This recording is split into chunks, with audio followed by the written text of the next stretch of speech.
Hey everybody, it's Tom, WA2IVD. Well, maybe you bought an FTX-1 like I did.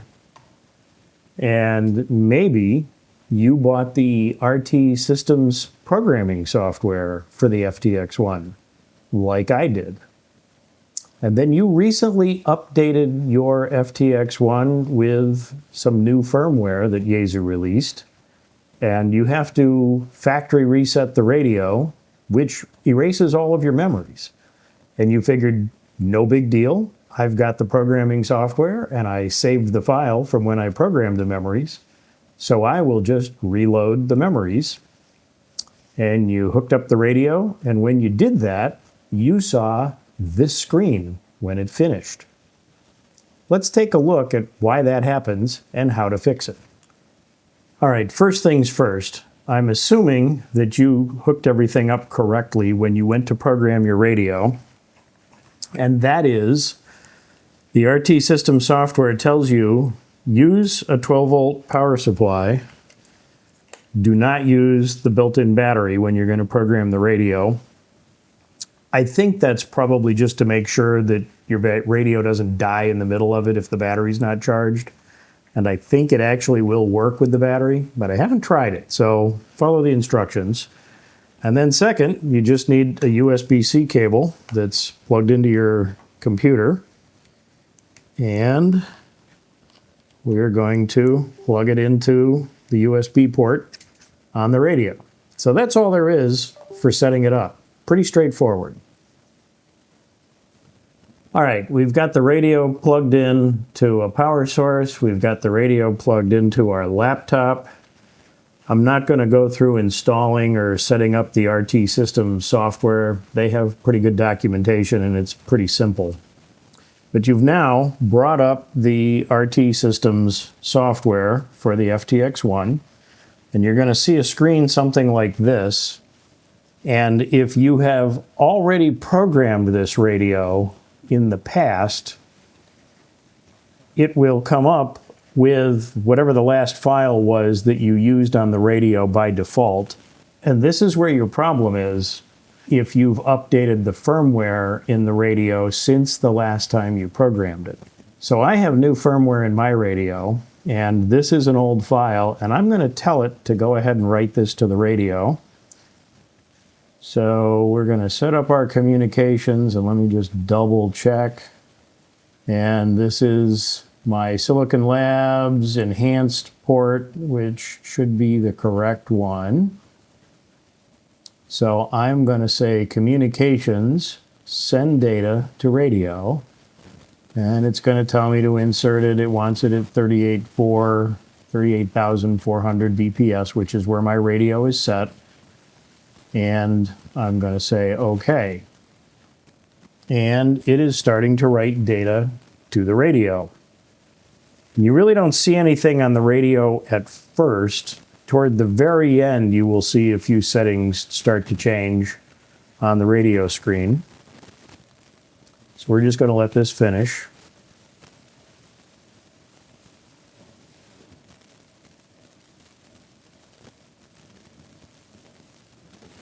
Okay, so that finished. Real time, that took a little over a minute to do.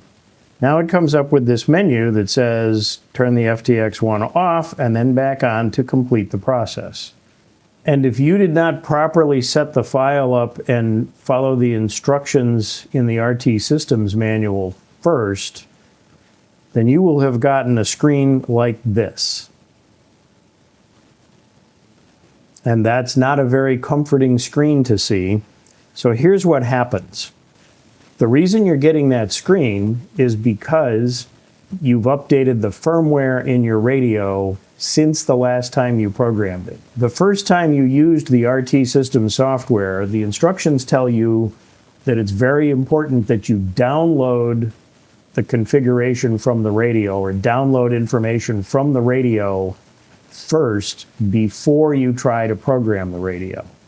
And the reason is there's some configuration information in the radio that the software needs to have to know how to talk to the radio and where the memories are and how to program them. What's not completely obvious in the manual is You need to repeat that process anytime you do a firmware update. And the other thing that you need to do is you need to fix this file that has your memories in it, because that file also has that configuration information from the first time you programmed it. All right, I have a radio now that I've done a factory reset on, and I have this memory file that was from the previous firmware version. And this file not only has the memories, but it has the configuration from that previous firmware version. So what we need to do is we need to create a new blank file in the RT system software, and we need to close this other file. And then we're going to go into communications and we're going to say get data from the radio. I'm going to click OK. We're going to let that download. Not going to make you watch all this.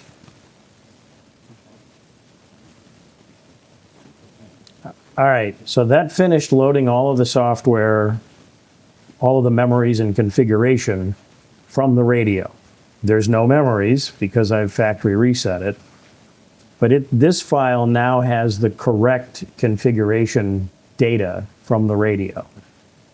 And before I do anything else, I'm going to save this just to make sure that I have it. And I'm going to just save this as Tom's FTX-1-new config, just so I have it saved. Now I'm going to reopen my previous file that had the older configuration in it. So I'm going to get my KC ECS frequencies, and then I am going to copy all of the rows that are in this file. So I'm going to just do Control-C to copy those. And then I'm going to go to my new configuration file, and I'm going to go to channel 1 here, and I'm going to paste all of those memories. So now I've pasted all the memories into the new file from my previous file. So I can go ahead and close this old file now, and I've got my new config. So this has all of the memories from before. So this is everything I had programmed. Now that I have the memories in the new file, I'm going to save it again. And then now that it's saved, I can go in and say, send data to the radio, say OK. Now this is going to write the data to the radio.